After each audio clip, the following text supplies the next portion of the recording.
Hello, everybody. Welcome to Laser Focus. This is the deep dive pop culture podcast from Nerdist. My name's Kyle Anderson. Thank you for listening.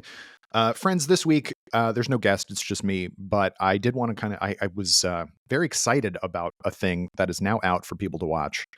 I've gotten to watch all of it. I'm not going to give any spoilers, but the first episode is out now. And that, of course, is The Penguin, which is a show that I did not necessarily expect to love the way that I did. I did love the Batman, the movie. It's my favorite of the live action Batman movies. Don't at me, or do. I don't care. I'm not on social media anymore. So I liked it. Going in, I was a big fan of that movie.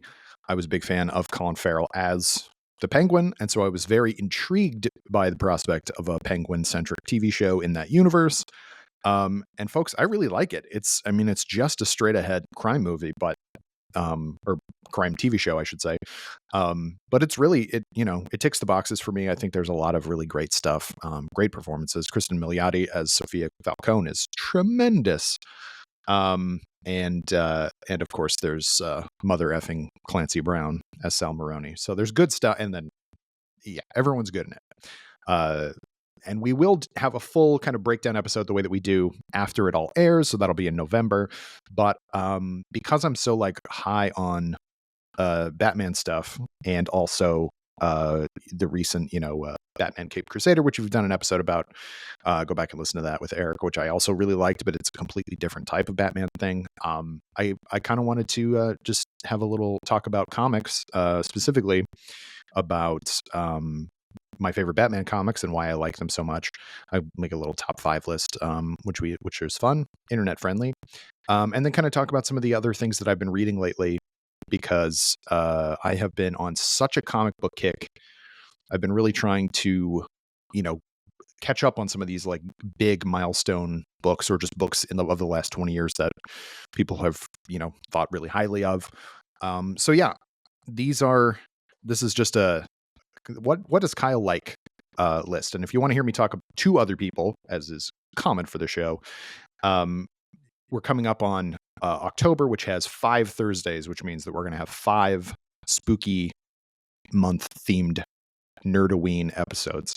I will not give away what they are, but I think they're going to be a lot of fun, and they will be very guest heavy. So this is just a little precursor to that. If you want some comic or some horror comic recommendations, go read Swamp Thing, Saga the Swamp Thing by Alan Moore.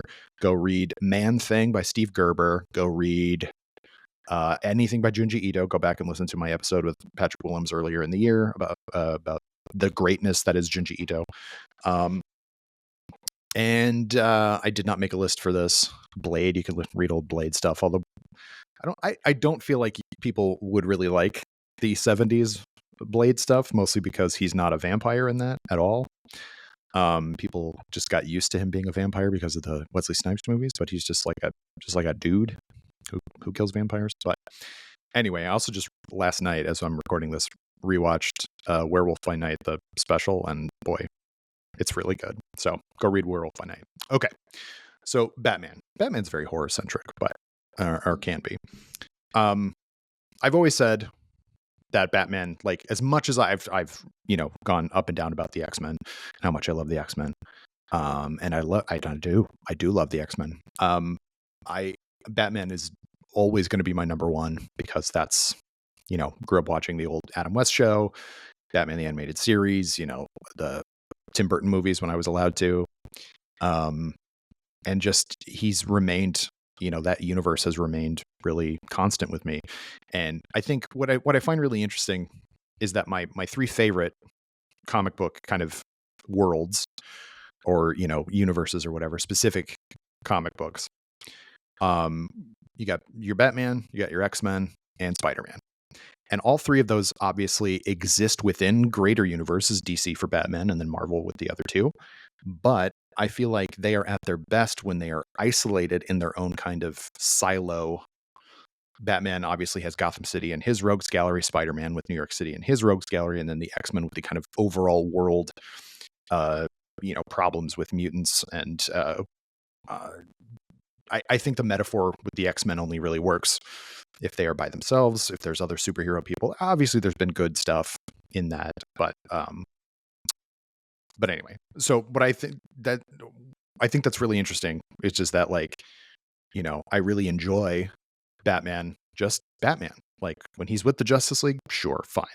But to me, it's like Batman and the Bat family in Gotham City with the rain and the crime and just like all that stuff. I just think it works completely beautifully on its own. Um, and you know, uh, like I said, the Batman is like my favorite version of, and it's not perfect, obviously, but so far it's the one that I think kind of mixes all the elements of what I think like a living Gotham City should be. Obviously, I'm really looking forward to the James Gunn version of things, because I think that will end up being, from what I know about James Gunn, what he wants to do with his DC universe, where there are characters that already exist. Like I got really tired of uh, a Gotham City that has that every villain that comes into a movie is brand new and we have to figure out their origin and stuff like that. Like that's so much less interesting to me than just we have an established Batman and an established world. Like Penguin's already like he's called the Penguin. Like, you know, the Riddler and Catwoman are new-ish, but like, and then, you know, we see at the end of the movie the Batman, the Joker's already been a thing. Like he's in Arkham already. So I like that so much more. It feels more like, you know, honestly, like the Arkham City or Arkham Knight games, because those you could just go and find another villain. Like there's villain stuff going on all the time, and Batman just constantly has to deal with it. Um, so that's part of the reason I really like that movie, but also part of the reason why I just like Batman in general. I also like the detective aspect. I like the gothic horror, like kind of vibes, the, you know, the architecture of Gotham City. And increasingly in the last several years, I've really liked the Bat family aspect of it. I think, you know, how could you be a fan of Batman but hate Robin? I think is a silly thing to do. Like, maybe like the silliness of Robin, maybe, you know, from the 60s, but like, you know, either Dick Grayson or Tim Drake, I think are two of the best characters that the series has ever created. And Tim Drake is like very underrated.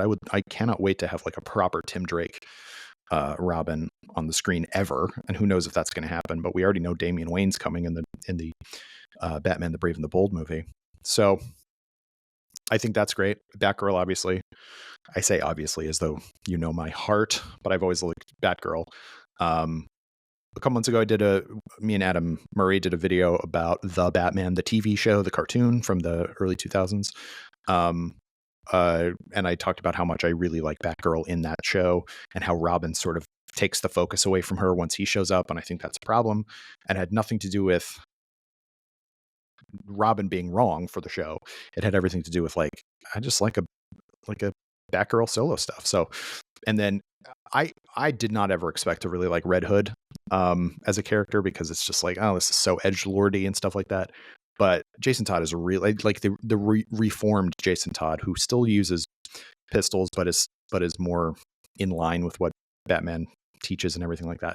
I think is great, and I think is really fits in really nicely. And then obviously there's Commissioner Gordon, Gotham Central, like all this. There's so many good Batman universe or Batman family, whatever you want to call it, books and takes and iterations and things. And every one of them feels like, not every one of them, there are some bad ones, I'm not going to say they're not, but every one of them really feels like when they hit their stride, that they're finding something new in the character or in the characters that, you know, makes them more than just, you know, this character that's been around for 80 years. Golly, 80 years. I knew it was 80 years or 80 plus years, 85 years or whatever. And I'm still just like, geez, that's such a long time. But yeah, so I kind of want to just talk about like some of my favorite Batman comics specifically. I did a top 5. It really ought to be a top 7. So I'm going to suddenly turn it into a top 7 for really no reason at all, other than I love Batman a lot. So for my number 7 pick, this is a short one. It's one issue. It's, you know, a little short boy. But it, you know, I read it kind of at a formative time in my kind of comic book reading. when I was in college and I was just like devouring comic books, especially DC comics, like left and right. And just like, I was really getting into Green Lantern. I was really getting into, I loved, DC New Frontier. And there was just so many books. And, I took a class in college called Comic Books as Literature, which was really interesting. So I was getting really into them as more than just like, as art on their own, like, and literature and kind of, works of storytelling.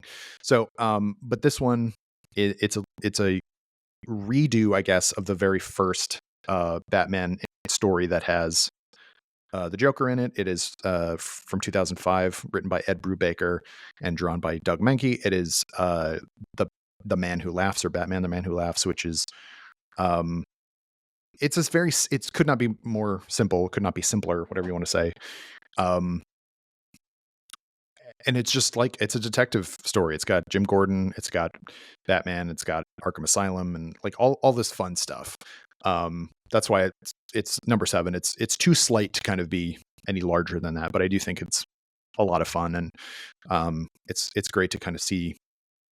I think you'll see this from my list, but I think the Joker is very overhyped in a lot of ways, especially, I mean, we're talking about, I did see the new Joker movie. I thought it was okay. But I've always thought that it's too much. There's too much emphasis on the Joker. It kind of it makes him less interesting if he's around all the time, and if we like delve too deeply into him. And so just kind of having the Joker be this new threat, and he's scary looking, and all this stuff, like, I think that really works. Anyway, it's one issue. It's really fun. And it's a kind of a redo of Batman #1 from 1940. So that's a lot of fun, and I hope you like it too. Number 6 is from that same year, actually. Also illustrated by Doug Mahnke. This one written by Judd Winnick. This is Batman Under the Red Hood, or just Under the Red Hood, whatever you want to call it. Speaking about the Red Hood, I mean, it is the story that brought Jason Todd back. It follows on from Hush in, kind of directly, which is, I think, kind of interesting. And I think that story really works, and it's really violent. I do like the idea of like Jason wanting to get revenge on Bruce. It's interesting reading it now, because I read it again earlier this year, and it's sort of like once you know what's coming, it's sort of like, well, no crap, Sherlock. Like, but I think at the time it must have been so like, oh my gosh, is that Jason Todd? Like, is he coming back? Is he the Red Hood? And then like, who is this Red Hood character? And like, just the amount of like psychological damage that was done by the Joker. See, that to me is the perfect use of the Joker, is that he's the reason for this horrible thing, but he doesn't really factor it into the story that much. Like, it's much more about, the Red Hood kind of showing up and taking out villains, and not caring about the stuff. And then Black Mask having to hire Mr. Freeze, of all people, to, as an assassin, to kill the Red Hood. And then Batman kind of being in the mix. I think it's a really cool story. It maybe goes on a little bit too long, but I do think it's very, very fun. And it's just a nice reintroduction to Jason Todd, but an introduction to this version of who the Red Hood is. It does cross over with Infinite Crisis, which I wish that it did not, but hey, what are you gonna do?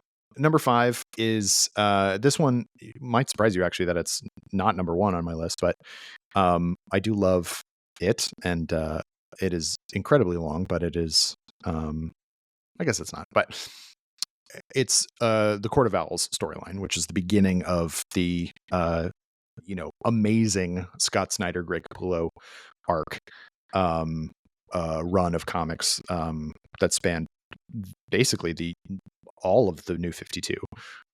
They hands down the most sustained and most popular and best, I think, partnership to come out of the New 52, so much so that that's kind of all anybody ever talks about with the New 52 in terms of positives. That's a simplification. There's some good stuff in there, but Um, what works so well about this storyline, The Court of Owls, is that it recontextualizes a lot of what we know about Gotham City. Um, it introduces this weird hierarchy of, the corrupt and powerful in Gotham as this weird secret society that's kind of pulling the strings behind the curtain. Um, and and it somehow works completely well. Like these people that Batman never knew existed or never realized were all kind of connected. And obviously the iconography is amazing, like the kind of Eyes Wide Shut-esque owl masks, and then like the different owl assassins, and obviously they put them into that not very good Gotham Knights video game. I have a sneaking suspicion that the Court of Owls will factor into the Batman Part 2, the movie. As much as I'd like to see, some weirder takes on classic villains, I do feel like the Court of Owls is but also like fits the best, I think, thematically with what the Batman is doing. But I feel like a lot of people have talked about the Court of Owls long enough, and you don't need me to tell you it's good. And Scott Snyder and Greg Capullo are legends for what they brought to the Batman kind of mythos and arc and everything. And it also just kind of like reaffirmed up the Bat family. I think like it kind of had to make sure that we all knew that in the New 52 it wasn't going to be that different. Like it's different. It's a newer take. It's whatever, but it's still Batman. And I think that kind of attention to comics reboot way too frequently, and if you ask me, DC does it way more than it needs to. But kind of knowing what people like about Batman and what people connect to, there's a reason why this run was so popular. It's because Snyder and Capullo just get the characters and get the world and get the kind of vibes in a way that not everybody does or did. And it's also kind of why Scott Snyder keeps kind of coming back to Batman. People just want him to keep writing that character. So that's on my list at a number 5. And the reason it's so low is because I think I haven't had the time to kind of really take it to heart. I also remember when they launched the New 52, I was kind of bummed about it because I was a big fan of what's at my number 4, which was Grant Morrison's run of Batman, which came right before it, specifically the 16 issues that make up their version of Batman and Robin, where after Batman R.I.P. that then leads into Final Crisis, I believe. Is that Final Crisis? Who can keep it all straight? But where Bruce Wayne dies. Batman R.I.P. is also super great, but Batman dies in Final Crisis, and then there needs to be a Batman, and so Dick Grayson takes over as Batman, and the newly established Damian Wayne, this horrible little nightmare monster kid who was brought up as an assassin, takes over as Robin and kind of pisses off the aforementioned Tim Drake to the point where Tim goes off and does his Red Robin thing for a while, which doesn't quite work for me. But I do think that that Batman and Robin run is really good. I think Dick as Batman is way better than I thought he was going to be, and at that point he'd been around long enough. He has older brother status. He's sidekick emeritus. So I do feel like it was right and proper that he take over as Batman. I do like the fact there's bits in it that I think are wonderful, like Commissioner Gordon just realizing or not even realizing, like clocking that this is a different guy. He's shorter, he's thinner, but I'm not going to say anything. Like, I'm not going to really like draw too much attention. Hey, that's not Batman, because like he understands that the Gotham needs Batman. And whether it's Nightwing or whether it's somebody else, he doesn't care as long as Batman is a symbol, like as we know from movies and things. And that run is it's weird. I'm not going to sit here and tell you that Grant Morrison is not a weird writer a lot of times. But when it works, boy, does it work. And, Professor Pig in that first arc is so scary and creepy. And, there's a reason that character kind of has permeated pop culture, and not quite to the degree as the Court of Owls. I do think the Court of Owls really took over, but Professor Pig is in Batman Arkham Knight, and it's a particularly creepy side mission. I would love to see Professor Pig at some point on screen. I do think that's a bit dark of a character. For anywhere else, I mean, maybe he can show up a little bit in the Batman as just like the opening villain, the Batman Part 2, before the Court of Owls stuff. I think that would be kind of cool. But I think that run is really fun. I reread it, and it just immediately brought me back to where I was in 2009 or whenever that was that it came out. And yeah, it's it's really good.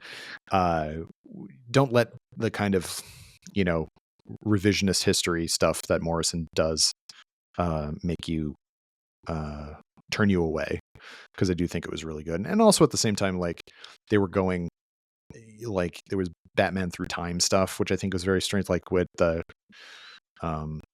Bruce Wayne, you know, he wasn't actually killed during Final Crisis.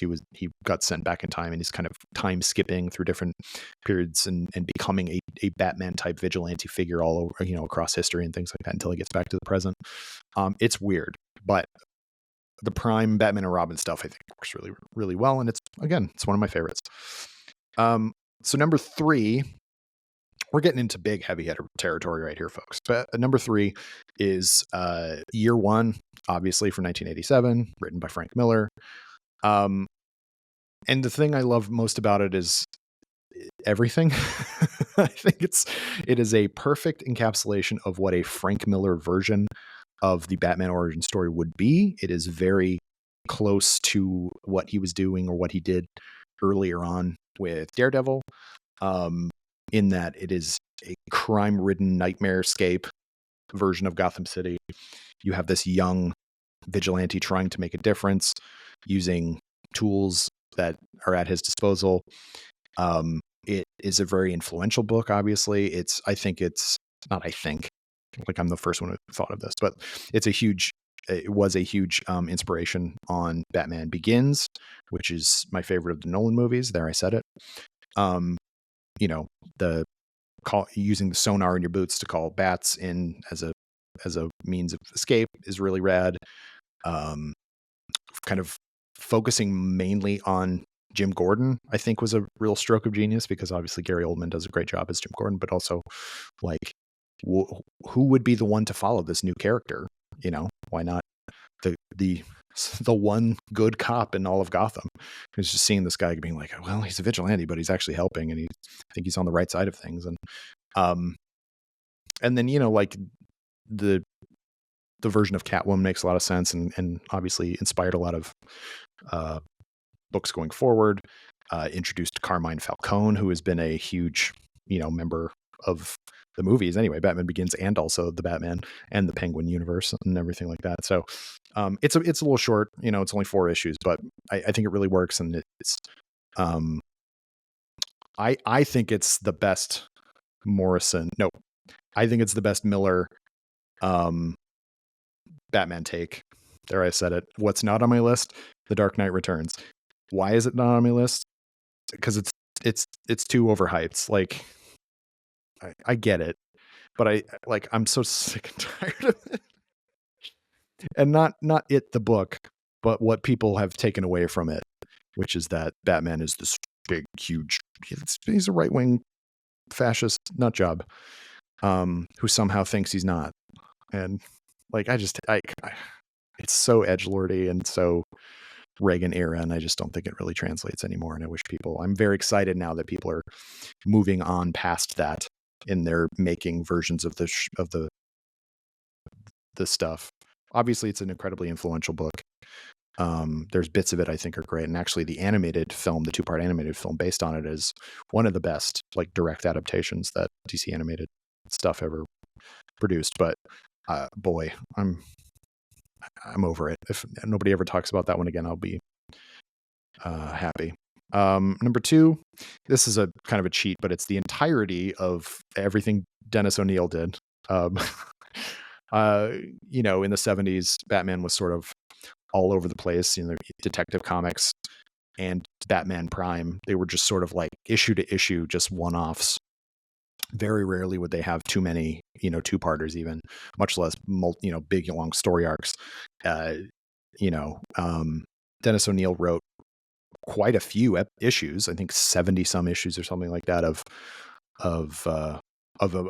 across the 2 titles. Several of those are with Neil Adams. And those are the ones that are the most like beloved. But he actually didn't write. The two of them didn't write that book very often, I guess I should say. They wrote the entirety of Green Lantern, Green Arrow, and they worked together on a few other things. But like if you're like, what's the Dennis O'Neil Neil Adams run? It's like there isn't just one. But if you want to just like get a sense of what Batman was like in the 70s, when kind of Dennis O'Neil was at the forefront of reshaping what Batman was, the look, the feel, the kind of focus on crime, the focus on focus away from kind of the silly stuff that was happening in the 60s post the Adam West show. Back to there's horror stuff, like there's really great now I don't remember if Neil O'Neill wrote this, but I don't or I know Neil Adams drew it, which is the kind of introduction of Man-Bat. And then also, you know, the Ra's al Ghul stuff, which is the best stuff of the era, kind of really broadening kind of Batman's personal mythos in a really interesting way. And also I just think like Batman looks cool as shit in the 1970s. I've really grown to like the gray and blue look. With the kind of more adult looking drawing style, but with still that color scheme. For whatever reason, I really think it rules. And I'm specifically talking about the stuff in the 70s with Dennis O'Neil. I obviously went on to do a ton of stuff like No Man's Land and all sorts of stuff in the Batman universe. He is maybe the one writer who's the most influential on just what Batman is generally. In the modern age, obviously other writers have taken it in different directions and everything, but I think O'Neill is the mastermind, the kind of blueprint writer for a lot of that stuff. And Neil Adams, nobody drew Batman as well as Neil Adams did.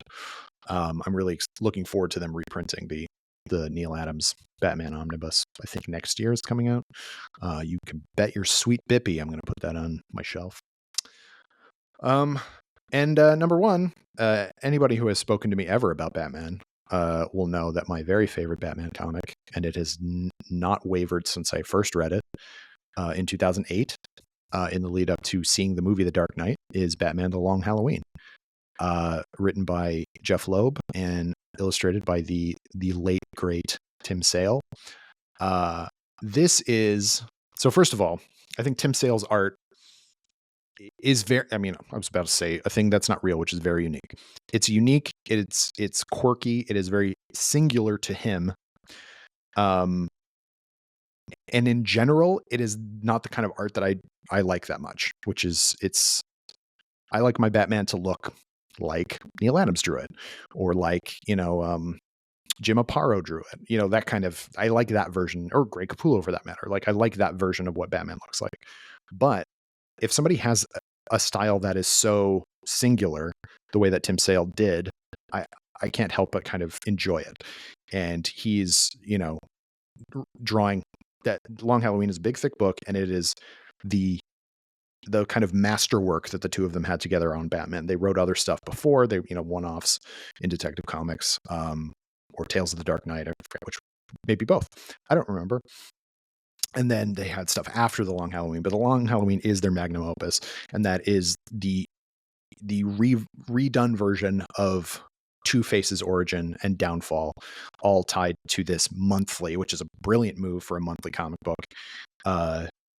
Serial killer named Holiday who killed people on holidays. And it's called The Long Halloween, obviously, because it starts on Halloween and ends on Halloween. But through the course of that one story, you get to see the slow and gradual fall from grace of the one, you know, the White Knight, I guess, of Gotham, which is Harvey Dent, turning into Two-Face and, you know, just becoming part of the criminal machine that he was trying so long to fight, and just kind of under the boot of both supervillains and also the mob, and also this serial killer. The Falcones and the Maronis, for that matter, feature heavily in the story. That's the first time you get to see Sofia Falcone and Alberto Falcone, and Salvatore Moroni's in it as well, and Carmine Falcone and everything. So that I love. I just love Batman working with Jim Gordon and Harvey Dent. I think like all the stuff that I think works the best about the movie The Dark Knight comes from this. And I do think that the reason that that movie is not my favorite of the Nolan movies is that it really truncates the Harvey Dent stuff and puts too much emphasis on the Joker. Yes, I understand he won an Oscar for that role. Deservedly. He did a great job. But I feel like the two didn't really, other than that one scene where the Joker kind of talks Harvey Dent into becoming a villain, I don't really think there was much like the crossover between the two characters just doesn't quite work for me. Didn't quite work for me. And also like, I thought it was kind of a lame, like Two-Face I think is my favorite Batman villain behind specific takes on Mr. Freeze, which is of course the animated series. I just think that is the most interesting of the Batman villains for a lot of reasons. Was Batman's friend, was a good person, had these issues that, you know, fate and just like evil kind of brought out in him, and also like this hardline good evil, you know, flip of a coin, heads tails kind of thing. I think it's a really interesting move. Batman Forever was my first favorite Batman movie, largely because of Two-Face. So anyway, I think The Long Halloween is, if you read it as a Harvey Dent story, I think it's perfect. It's truly excellent. Everything about it, I think, works. I like the serial killer aspect of it. I like the monthly falling on a holiday, knowing that what's going to happen, they just don't know who's going to die, and having it all kind of like fit together, I think really works great. And I love seeing there's a big splash panel, splash page really, later in the book where you see all the kind of rogues, the Tim Sale version of the rogues together. And that I think is really cool. Joker and Poison Ivy and Riddler and I'm trying to remember on Two-Face, obviously. And is Penguin in that? I don't remember. I don't have it in front of me. I'm at work.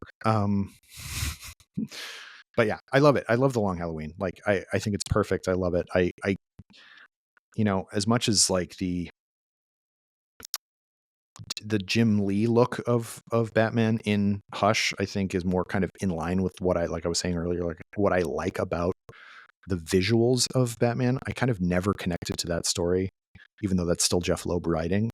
I like the Loeb and Sale kind of version of Gotham City. It's in my opinion the best like capsulized version of the story. If you're only going to read one book and kind of get the Cliff's Notes version of what the Batman universe is, what Gotham City is, I think reading the Loeb and Sale Batman omnibus, which is huge, by the way, because they didn't just do that one story, but I think it works beautifully. So yeah, you know, a couple other ones that I didn't put on my list, again, because of my kind of, I'm not into the kind of edgelordy 80s stuff anymore. I don't like the Killing Joke at all. I don't want to hear about it anymore. It bums me out. The animated version is a travesty. So that one's not on my list. Nightfall's good. It's a bit long, but the parts of it that I think do work are really interesting. And then there's some like little one-offs, like, you know, Gotham by Gaslight is really fascinating. And I kind of like the kind of Elseworldsy take on Batman. Batman and Dracula is fun. I really, for some reason, really like, well, not for some reason, Kyle, you know why. The Doom That Came to Gotham, which is Batman by way of H.P. Lovecraft. I think I really like it. I think it works quite well for what it does. And yeah. So anyway, I love Batman to pieces. And I feel like sometimes when people ask me, like, you know, what's your favorite comic book character or whatever, because of by nature of, you know, what I do for a living, I do kind of sometimes feel embarrassed to be like, it's Batman, because that feels like a really easy answer, but like it's true. and I don't want to lie and hide it. But yeah, so I love Batman. Thank you all for listening. I would love to hear your favorite Batman books and tell me why I'm wrong for disliking The Killing Joke. And you can write me at laserfocus at nerdist.com. I also wanted to do a quick rundown of some of the stuff that I've been reading lately. I think I mentioned at the top that I've just been reading comics at a crazy fast clip lately. And reading some like heavy hitters that I just hadn't read before. And so, the first 9 months of the year, these are what I've been reading that I think are my favorite. I'll do a little quick one. I'm not going to go through each of them, but like in depth. But number 5, I read the first compendium that the DC put out of. It's called Kyle Rayner Rising. It's a Green Lantern book. I actually never read any Kyle Rayner stuff, despite being the sitting Green Lantern when I was a little kid and getting into comics and everything like that. I'd never read any of that. Most of that's by Ron Mars. I think a lot of it is really great. Obviously that's where fridging comes from, and that doesn't age. That has aged like milk, in a desert. Like it's really bad. And Major Force being the character behind it. That is a Punisher-ass character that I really don't care for. But a lot of that other stuff, like him joining the Titans, I think is really fun. Him kind of meeting various members of the Justice League and having to fight Hal Jordan as Parallax, I think really sets up Kyle Rayner as like a great force in the Green Lantern comics. Number 4, a lot of these are just going to be like, Kyle, you hadn't read that before? Yeah, I hadn't. I finally read Jeff Lemire's Moon Knight run. The thing that TV show is based on, largely. I really like the book. I've not read very much Moon Knight otherwise, but that was always been like, this is a fun thing you can do. I just downloaded a randomizer app. That's how I decided to read some of this stuff, is that I put on my list all the things on my shelf that I hadn't read already, that I've always wanted to. And then you just hit a button and it tells you to read one, and you can decide to do it or not. But like, if you're going to put a randomizer, you may as well do it. So it brought up Moon Knight and I read it, and I liked it. I think it's an interesting take on, the kind of mental health aspect of Moon Knight as a character, but also just, layers of reality. I think it's really interesting. Jeff Lemire is a writer I really like, in general. And I think that, his Black Hammer is a magnum opus for a reason. Like, it's super good. But I was interested to see how he handled that Moon Knight stuff, because I didn't really like that show that much. But the bits I did like, everyone was like, oh, that's the stuff directly from Lemire, which is the stuff when he's in the mental hospital, which is way too late in the series. But I thought it was good. It's not a particularly long read, but I really liked it. Number 3, I find that this is the most recent one I read, which is Uncanny X-Force, which, as much as I love X-Men, I actually never read that one before. Rick Remender and quite a few other illustrators. I liked it a lot. Obviously, it's very of its time, but like, it is kind of at a time in X-Men books when, Cyclops was a more militant member and like would have allowed Wolverine to create a kill squad. But I really like the emphasis on, the fact that Deadpool is in it and is a, silly asshole, but also gets to be the voice of reason in a lot of, and the heart, really, like the morality of that team. I really like Phantom X on it, which is not a character that I had spent much time with other than, the Grant Morrison new X-Men run. I thought Phantom X is maybe the main character of the book in a lot of ways, or at least the focal point in a lot of ways. And so I really like that. I was sort of not sure how to take him initially, and obviously he does some reprehensible things if you've not read Uncanny X-Force. But that's the whole point of the book, is that these people have to do these reprehensible things, or they think they do, for the greater good. And I'd heard that there was a lot of apocalypse stuff in it, but I didn't realize it was like so apocalypse focused. Kid Apocalypse to, going into the Age of Apocalypse and then back out. And so it was an interesting read, and I liked it.